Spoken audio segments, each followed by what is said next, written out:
What are the symptoms of depression? Well, depression, as I said, is a very complex disorder, but its symptoms can be categorized into four categories.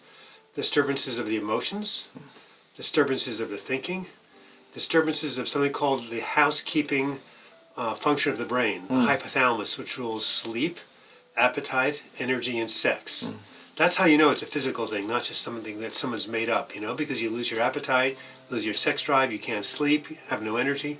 That's not just an imagined thing. That's a physical thing you feel in your body. Absolutely. And the last level is changes in behavior. So your thinking, your feeling, your physiology, and behavior are all affected. Now, there are three ways to look at these symptoms: number, intensity, and duration. So as I read the symptoms of depression in a minute, think the more of the symptoms you have, the worse off you are. The more intense they are, the more deep the depression is, and the longer they last. Okay. So if there's a lot of them, they last a long time and they're intense, you've got a bad case. If they're short-lived and they're not very intense, not so bad. By the way, I should also remind you that there are many different kinds of depression. We're going to talk about clinical depression in a minute, but there's also bipolar disorder or manic depression, Sure. where you have the highs and you have the lows. Then there's situational depression, where I mentioned before, people losing a job or having a trauma. Then there's something we're going through right now here in the Northern Hemisphere, seasonal affective disorder or winter depression, when there's not enough light. There's postpartum depression. Right. And perhaps the most common depression of all is called dysthymia. From the Greek word thymus, the thymus gland was used to be considered the seat of joy, and dysfunctional, so lack of joy.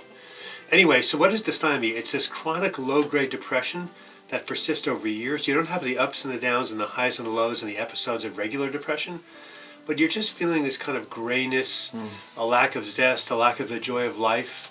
Eeyore the donkey in A.A. Milne's Winnie the Pooh, who's always kind of melancholic and grumpy and saw everything in a negative way, the eternal pessimist. Sure. That's dysthymia. Okay. And a lot of people who come to me are really gratified that they've got this label now, because they never knew why, most of their lives they were just walking around without the ability to really become enthusiastic about things.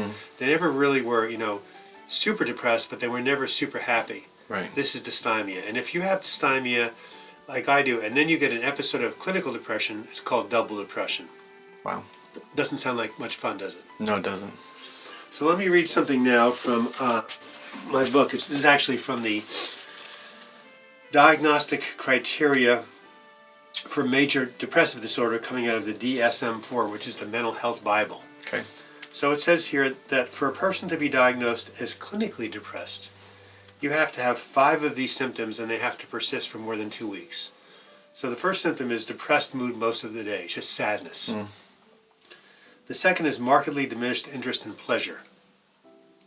This is a big key. You remember when you were depressed how you couldn't take pleasure in any of the things you used to feel good about? Absolutely. Whether it's sports or eating or sexuality, people just lose their interest in these things. Yeah, definitely. Then there's a specific change in appetite, leading to weight gain or weight loss. People either eat too much or they don't eat enough. The fourth symptom is called insomnia or hypersomnia. That's when you either don't sleep enough or you sleep too much. And by the way, the insomnia of depression is not that you can't fall asleep, it's that you can't stay asleep. People fall asleep and then they wake up in the middle of the night and can't get back to sleep. They're either anxious or they're ruminating. You've been there. Yeah. It's hell. Okay, the fifth symptom is what's called psychomotor agitation or retardation every day. That sounds kind of like a strange way of putting it, but it means you're either highly agitated and depressed, or you're moving like you're walking through molasses. Everything is slowed down. So either extreme. Fatigue or loss of energy nearly every day is the sixth symptom, and that is something that almost everybody who's been depressed can just relate to. Yeah. You just have no energy. Everything is difficult. Someone once said, filling up the sugar bowl felt like climbing Mount Everest. Wow. Seventh symptom is feelings of worthlessness or excessive inappropriate guilt. Just feeling really horrible about yourself, blaming yourself, lots of guilt and self-recrimination.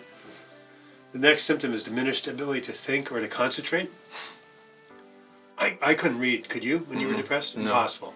And the final and the most severe symptom is suicide. Suicidal thoughts, suicidal plans. And of course, why do people with severe depression start to think about suicide? They think about it when they've lost hope. Right. They've given up everything. And they think there's no way that they're going to get better. So these 9 symptoms I mentioned, if you have 5 of them in a 2-week period and your functioning in the world is impaired so that you can't go to work, you can't connect with your friends and family, you start to withdraw. So if there's a dysfunction in your occupational or your social world, plus you've got these 5 symptoms, you are considered clinically depressed. Okay. Then it is time to seek treatment.